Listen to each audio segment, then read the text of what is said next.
Hello everyone, welcome to Volume 6 of the Degenerate Gambling Life. It's a great week, it's the start of football season. We're going to discuss sleepers that have risen, when to cut someone that you drafted in the top 6, and a few poker hands. Let's go ahead and jump right into it. First, a couple of shout outs. Liverpool finally winning again, looking like the team they should have been last year. I also want to talk a little bit about the Yankees. They're doing something that I truly hate as a fan, which is they're winning at the end of the season when they have nothing to play for. All they're doing is hurting their draft pick when they truly need a top 10 draft pick to start rebuilding that farm system. I'd rather my team just suck the last 2 months and get the number 1 overall pick than ending up with like the 13th pick. But that's kind of my thought, view, rant for that. All right, let's go ahead and jump into sleepers that have risen.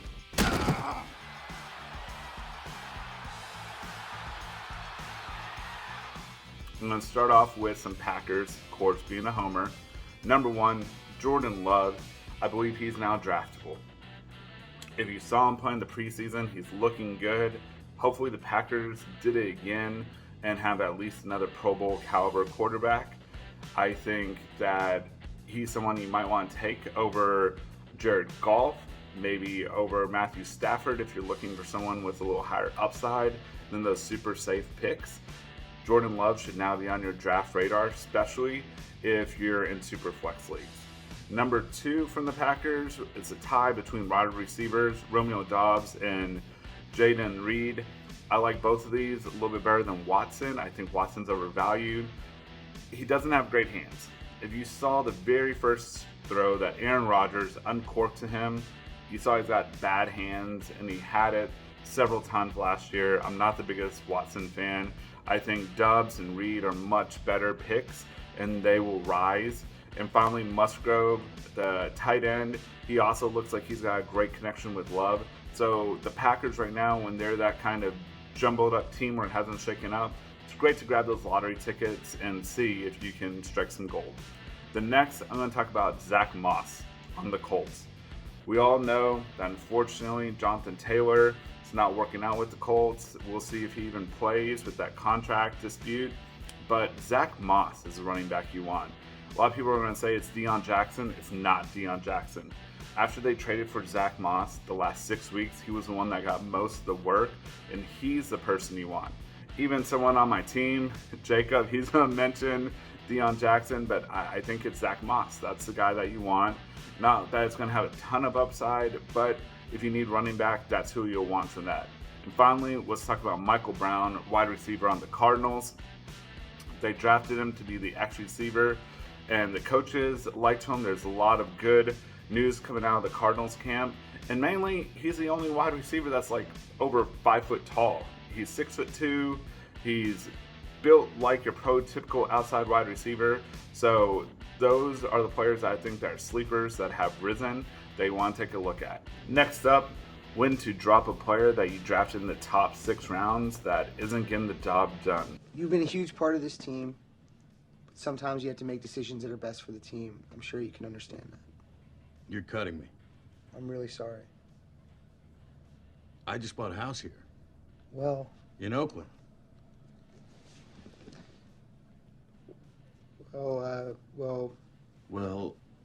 Well, that's all you got to say? So, unlike my colleagues at the Degenerate Gambling Life, I start looking after the 3rd game, okay? That puts us where we got a pretty good measuring stick. 4th game for sure. The quarter of the season's done. If you keep waiting or trying to make trades, your team's just going to end up keep falling farther and farther behind. I think the 3rd game gives you enough of a sample size, and definitely by the 4th game. There's nothing wrong with dropping someone if they're not performing, especially if there's an injury and you have someone that can be a number 1 player. Good example, Walker last year, whenever the starting run back for Seattle went down, and you scoop him up, and there's nothing wrong with dropping someone in the top 6 rounds that's not performing. So if you want to hang on to him, try and make trades, that's fine. But ultimately, I think you got to be able to cut them at some point. What's up, guys? My name is Jacob Listowski with the Degenerate Gambling Life. And on this episode, I'm going to be talking about my top 5 sleepers for the 2023 fantasy football season. Number 1, I have Jaylen Warren of the Pittsburgh Steelers. This guy is an extremely efficient runner. Last season, he averaged 4.9 yards per carry and has shown elite production in the passing game, catching 28 out of 33 targets. He looked great in the preseason. He's certainly carved out a role for himself in the Pittsburgh Steelers offense. He's just a Najee Harris injury away from being a running back 1. He has huge upside, and I like him a lot this year. Number 2, I have Zay Flowers of the Baltimore Ravens. This guy's a crisp route runner, and he's been making highlight reel plays in training camp. I think he's going to mesh well with Lamar Jackson in a more pass-heavy offense this season. Look for him to have a big year as a rookie and be one of the guys competing for Rookie of the Year this year. Number 3 on my list, I have Donovan Peoples-Jones of the Cleveland Browns. This is a guy who's going undrafted in a lot of leagues, and it doesn't make a lot of sense to me. He's going to be a top 3 receiving option for the Cleveland Browns. He's going to make Deshaun Watson's job a lot easier. He catches about 65% of the targets thrown his way, and he's an athletic freak who can make all the plays, make a lot of big plays for the Cleveland Browns, who are going to want to throw the ball a lot this season. They're going to want to use their $250 million quarterback. So look to get Donovan Peoples-Jones towards the end of your drafts because he could make a big splash this season. Number 4, I have Deon Jackson, the running back for the Colts. He was an afterthought just a couple weeks ago, but with Jonathan Taylor being out for the first 4 weeks and perhaps and definitely with the Indianapolis Colts, I think this is a guy that you're going to want to target in your drafts. Deon Jackson is not an efficient runner. He only averaged about 3.6 yards per carry last season, but he has shown elite ability in the passing game, catching 30 out of his 34 targets. I think he's going to be a good check down option for Anthony Richardson. And in PPR formats, I think he has a lot of value this season. At number 5, I have Dalton Shultz of the Houston Texans. This guy is ranked as a tight end 16 on Yahoo, which makes absolutely no sense to me. He's going to see a huge target share in Houston. I mean, he's one of the main options, probably the main option for C.J. Stroud, the rookie. He's going to be looking to get the ball to his tight ends because he's not going to have a ton of protection. So he's going to look to his tight ends a lot. I think that Dalton Schultz could see 100-plus targets and see touchdowns as well. So this is a guy that's being greatly undervalued. I think if you pick him up, he has tight end 10 upside, probably could finish top 5 this season at the position. So you definitely want to give him a look this year. They're professional ball players. Just be straight with them. No fluff, just facts. Pete, I gotta let you go. Jack's office will handle the details. That's it? Really? Would you rather get a bullet to the head or 5 to the chest and bleed to death? Are those my only 2 options? When it comes to strategy on when you should look to draft players that you draft in the first 6 rounds of your redraft leagues, I think that you should be patient with these kind of guys. I don't think you should be looking to drop them really at all unless you have an injury to one of these players. But I think after maybe 5 or 6 weeks, if you can't swing a trade for one of your first 6 players that you draft, maybe then you drop them to pick someone else up. But they have to be someone that's worth picking up. Don't just drop players to drop players. You definitely want to have a plan in place. Always look to trade before you let a top guy go that you used a lot of high draft capital on. So my main advice would be patient with guys that aren't panning out in the first few weeks. If you took Breece Hall, if you took Jonathan Taylor, someone like that early on, don't just give up on them right now.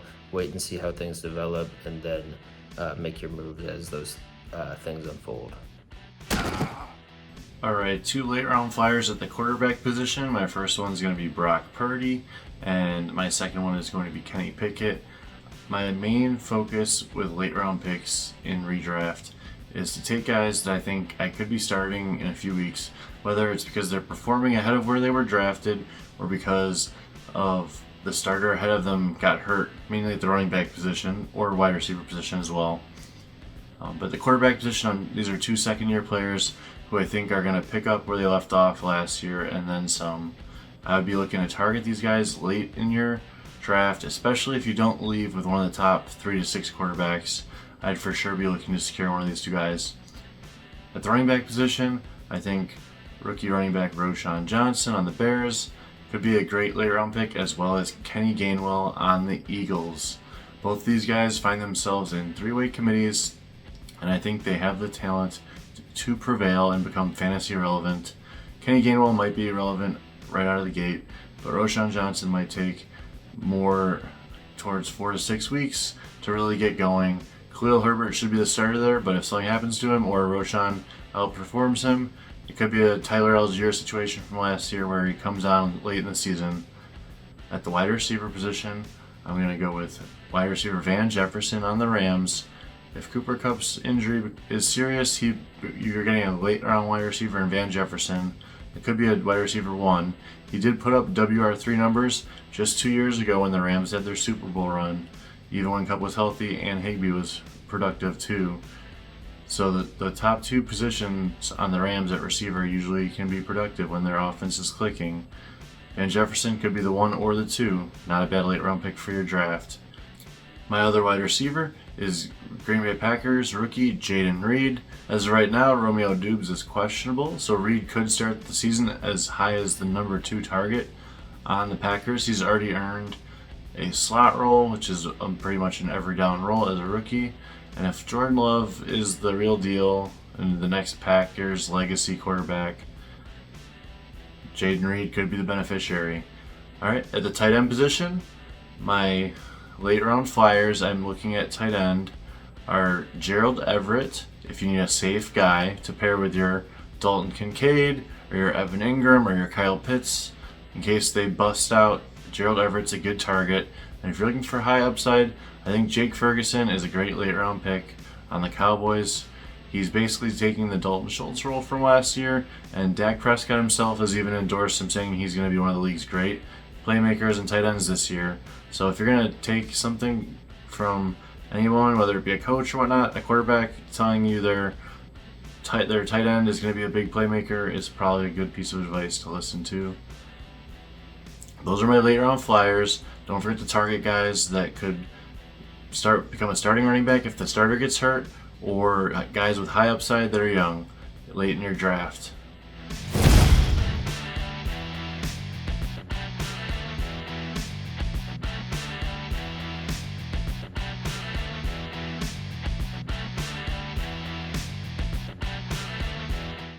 Alright everyone, let's jump into a few poker hands. So the first poker hand is going to be at Ameristar Casino in St. Louis. A little bit about the player type, because again we're going to talk more theory. He was drunk, really splashy, just forcing a lot of action. He sits immediately to my left. I didn't really like him just to my left, but I liked where he was for the game because the entire table was nothing but calling stations and rocks. It was really hard to get money at this table, so having him at the game at least loosened it up a little. But let's jump into the hand. So with this hand, I raise under the gun with ace-9 of clubs to $13. Under a gun +1 calls, cutoff calls, button, small blind, big blind, all call. The flop, king, jack, 6 of clubs. Bink, amazingness, we're loving it. So I want to get a little tricky here, and I lead out for deception, making it seem like I had a strong king, just trying to hide the fact that I was maybe even drawing to a club. So I let out for $38, under a gun called, and the button called. The turn, 10 of hearts. I bet $51, and now the under a gun raises to $151. The button folds, and I call. Now here's where I do something that I don't recommend. I bet my remaining stack, it was $223 in the dark. At lower limits, Andrew Neeme even discussed this. A bet in the dark is just super strong. It's something I'm aware of. I've seen people do, but I did it because this player type, with how drunk he was, I knew it would kind of mess with him, and that's what I was going for. So I bet my remaining stack in the dark, and luck has it, didn't come a club to scare him. The river actually was a 3 of diamonds. He thinks for about 10 seconds, and he calls. I show him the bad news, and he said the dark bet did mess with him. He also got a little unlucky. He had 10-3 of clubs, so he played some really trash cards, and he got unlucky to have flopped a flush as well. But that's, part of the reason why you don't play hands like that. And knowing your player type, it's very important, and I was able to get a full double up through him, plus more from the people calling pre-flopping on the flop. So my review of the Ameristar Casino was it's just a bunch of regulars. It's a bunch of old man coffee tops types, rocks. You raise, everyone kind of calls, just trying to see what comes on the flop. So it makes it where you almost want to just get into a limping game. Everyone's playing bingo, seeing what they can get. So it really wasn't my favorite casino. I wouldn't really recommend it unless you're just looking for kind of just some slow action and waiting for cooler type hands against each other. Next was a hand at Windstar. This, like I discussed in previous hand, was where I messed up on a bet. I thought about it later, talked about it with my friends, and immediately as soon as I made the play at the end, I was like, wow, that was wrong. So for this hand, I missed a bet.